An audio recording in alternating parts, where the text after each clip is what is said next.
Salut, bonjour à tous, bienvenue, bem-vindos ao Alma Francesa. Bom, para quem está voltando ao canal, muito obrigada. E para quem está chegando aqui pela primeira vez, bem-vindos e obrigada também. Vou me apresentar rapidamente, eu me chamo Tatiana, sou brasileira, moro aqui na França desde 2019 e vou contar um pouquinho para vocês como que eu vim parar aqui, tão longe de casa. Então assim, minha história com a França começou quando eu era adolescente. Um dia eu tava vendo alguma reportagem, viagem, eu sempre gostei muito de viajar e não sei o que falava sobre a Europa, e aí mostrava vários países, e a hora que passou na França, que eu vi o Champ de Mars, o Trocadéro, a Tour Eiffel, eu falei, meu Deus, o que é isso? Eu quero ir nesse lugar. Só que assim, eu não sou de uma família rica, não, e não sou rica também. Então aí eu ficava pensando assim, eu falei assim, tá, esse país aí vai ser um dos países que eu vou conhecer antes de morrer. Então esse era o meu pensamento, um país para visitar antes de morrer. Ok, guardamos a informação. Depois disso, o tempo passou e lá em 2013 eu recebi uma oportunidade profissional que eu mudaria de cargo, e nessa oportunidade tinha uma viagem que era para conhecer uma série de fábricas aqui na Europa, e uma delas era na França. Quando eu fiquei sabendo que era uma fábrica na França, eu falei, meu Deus, eu fiquei muito emocionada, fiquei muito feliz. E aí quando eu olhei no mapa, eu vi que a distância da fábrica até Paris era uma hora e meia. Eu falei, ah, beleza, né? Ilusão. Cheguei aqui, trabalhei que uma camela, não consegui visitar nada, nem a cidade que eu estava, né? E voltei para casa com aquela sensação de tristeza, porque eu queria realmente ter conhecido a França, que era aí o meu sonho. Em 2013, eu esqueci de contar. Uma das coisas que me marcou bastante, que eu gostaria de compartilhar com vocês, é o seguinte. Na hora que eu cheguei no aeroporto, eu tava usando uma bota. Tava muito frio aqui, muito frio. Nessa vez que eu vim, eu cheguei a pegar -12 aqui. Então eu tava usando uma bota, chegou no aeroporto, a pessoa começou a falar francês comigo, eu não entendi nada, respondi em inglês. Quando eu respondi em inglês, a pessoa começou a falar mais alto ainda. Isso era uma pessoa no controle ali, tá? Pra gente passar no raio-x. E começou a falar mais alto e eu sem entender nada. Falei, meu Deus, o que tá acontecendo? Aí no fim, ela falou pra mim, I don't speak English. Então eu não falo inglês. Aí eu falei, mas tá bom. Eu falei, tá, mas então alguém que fala inglês, porque eu também não falo francês. Sei que no fim ela ficou muito irritada. Eu imagino hoje que ela me xingou de tudo quanto é nome. E ela chamou a supervisora dela. Eu falei pra ela, escuta, vocês precisam aprender a tratar as pessoas. Aqui é um aeroporto internacional, ela tá gritando comigo, eu não tô nem entendendo qual era o problema. O problema era que ela queria que eu tirasse minha bota. Porque como tinha...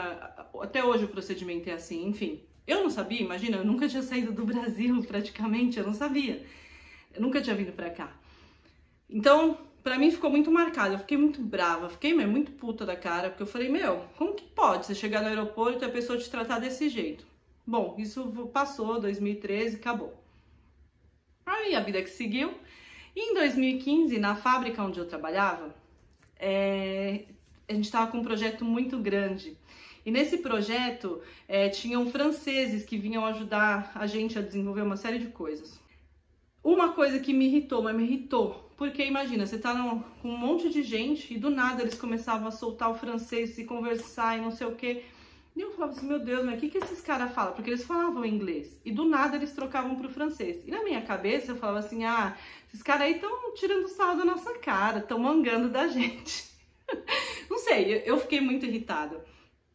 E com isso, aconteceu uma série de coisas no meio do caminho que eu comecei... no ano seguinte, eu decidi fazer um curso de francês. Pra entender o que esses trem falava. Então foi assim que eu conheci a língua francesa. Pra minha surpresa, quando eu comecei a fazer o curso, eu comecei a amar a língua francesa, a conhecer um pouco mais sobre o país, sobre a sua história, e aí eu me apaixonei de vez pela França. Só que eu tinha uma dificuldade muito grande, porque eu achava o curso, a língua linda, só que eu tinha muita vergonha, mas muita, do meu sotaque. Então você imagina que eu travava ali para falar bonjour. E aí eu falei, mas não é possível, como que eu faço o curso e eu tenho tanta vergonha? É o que eu fiz. Eu fiquei juntando dinheiro um ano, todo mundo sabe, é difícil comprar euro, é difícil viajar, enfim, mas foi mais de um ano, viu? Porque no fim das contas, foi mesmo, porque ó, comecei o curso em janeiro, eu vim pra cá em julho de 2017 como turista. E passei um mês aqui estudando francês numa escola, conhecendo a cidade. Então, assim, o que mais me marcou nessa segunda visita foi que, a partir do momento que eu falava ao menos o bonjour e depois falava alguma coisa em inglês, as pessoas eram mais simpáticas. Por quê? Eles viam que eu estava me esforçando e não que eu estava ali chegando e querendo meter o inglês na cara deles, né? Porque eles falam assim, ah, tá bom, o inglês é europeu, a gente também tá na Europa, que obrigação que eu tenho de falar inglês, enfim.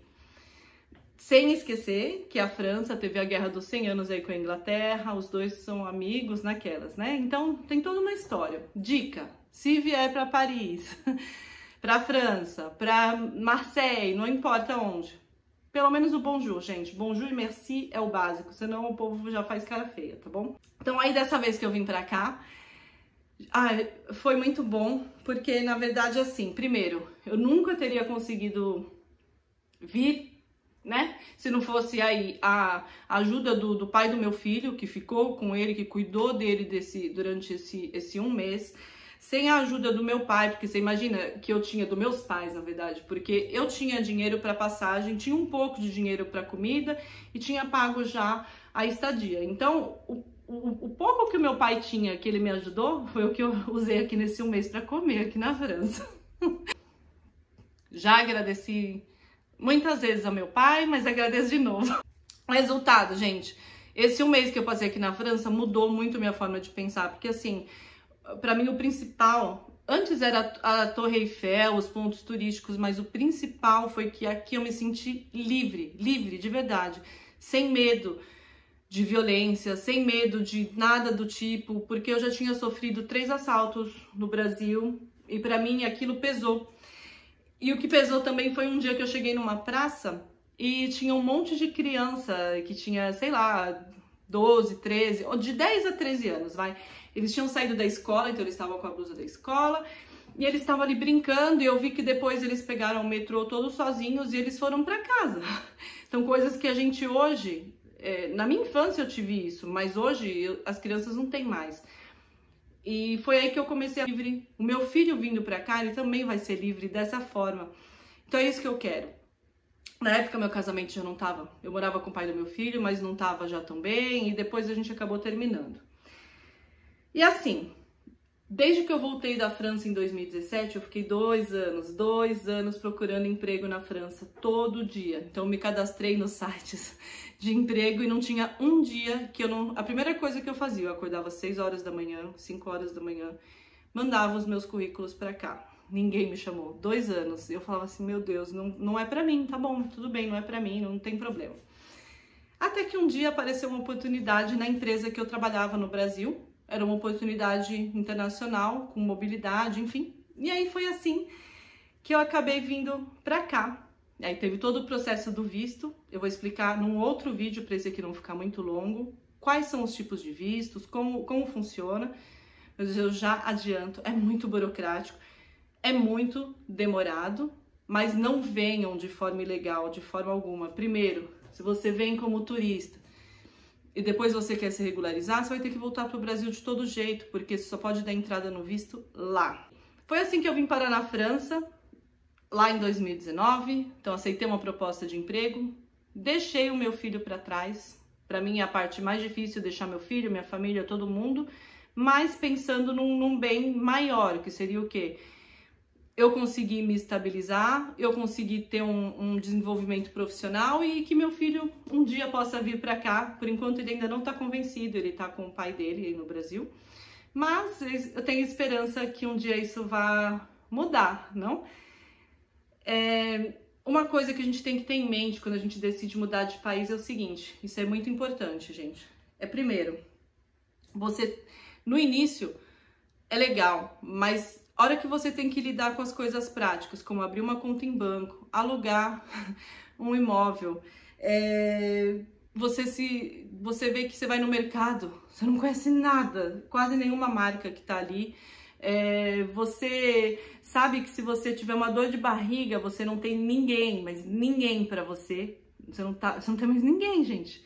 Pensa, você deixou sua vida toda lá. Então, isso pesa bastante quando você chega. E o principal que eu acho que é importante falar é que, por exemplo, você chega aqui, é como se você tivesse começado, e é isso mesmo, você começou a sua vida do zero de novo. Porque assim, se no Brasil você já tinha sua conta no banco, você podia de repente pagar um negócio em 10 vezes, aqui você não vai poder. Não tão cedo, com o tempo. Então assim, tudo que você vai fazer aqui é difícil. Quando você vai alugar, um exemplo, ele pede fiador. Meu fiador é quem? Os meus pais estão no Brasil, você tem que ter 3 meses de trabalho, enfim, é uma série de critérios, é difícil alugar aqui. Eu ralei pra caramba pra alugar aonde eu moro, e assim, hoje eu valorizo muito, muito mais cada coisa que eu tenho, porque assim, eu sei o preço que eu pago, e o preço que eu pago é o quê? É a saudade de casa, a saudade da minha família, é saber que mesmo que se eu quisesse voltar para o meu país hoje, eu não gostaria, porque não me cabe mais. Apesar da saudade, tem uma série de coisas que tem suas vantagens aqui, e para mim hoje, por enquanto, não voltaria.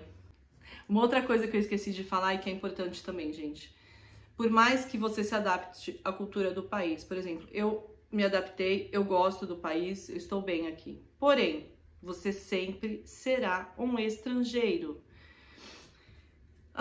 Isso quer dizer que as pessoas me discriminam? Não, não é isso não. É que, na verdade, é simples. Por exemplo, se chegar no Brasil hoje um estrangeiro, ele se adaptou, tá feliz, não. Você vai fazer uma piada aí, lá dos anos de 1900 e bolinha, o cara vai ficar boiando. Por quê? Ele nem conhece o programa de TV que você está falando, ou o comercial, ou a bobeira, ou a gíria. Simples assim, entendeu? Vai ser sempre estrangeiro. Por mais que você esteja adaptado. E não só nesse detalhe que eu falei, mas aos olhos das próprias pessoas do país que você tá. Então, assim, você tem que assumir que você é um imigrante, sim, que você se adaptou, mas você não pertence ali, entendeu? Isso é uma coisa bem dolorida. Eu ainda estou nessa, como eu posso dizer, nessa etapa de processar tudo isso, porque assim, como eu disse, não me vejo vivendo fora daqui, mas ao mesmo tempo é uma dor que você tem de estar longe de casa. Então, quem pensa em morar fora do Brasil tem que pensar nisso também, gente. Nem tudo são flores. Você cresce muito a partir do momento que você se vê sozinha no mundo, por mais que a sua família fala, meu, tô aqui. Mas assim, se você tiver uma merda federal, é você que vai ter que se virar, entendeu? Então é isso, essa é um pouco da minha história, de como eu vim parar aqui na França. Nos próximos vídeos eu vou contar um pouquinho mais pra vocês sobre moradia, sobre como foi meu processo aqui de visto e quais são os vistos. Hoje eu fico por aqui para não me alongar mais. Agradeço muito a vocês.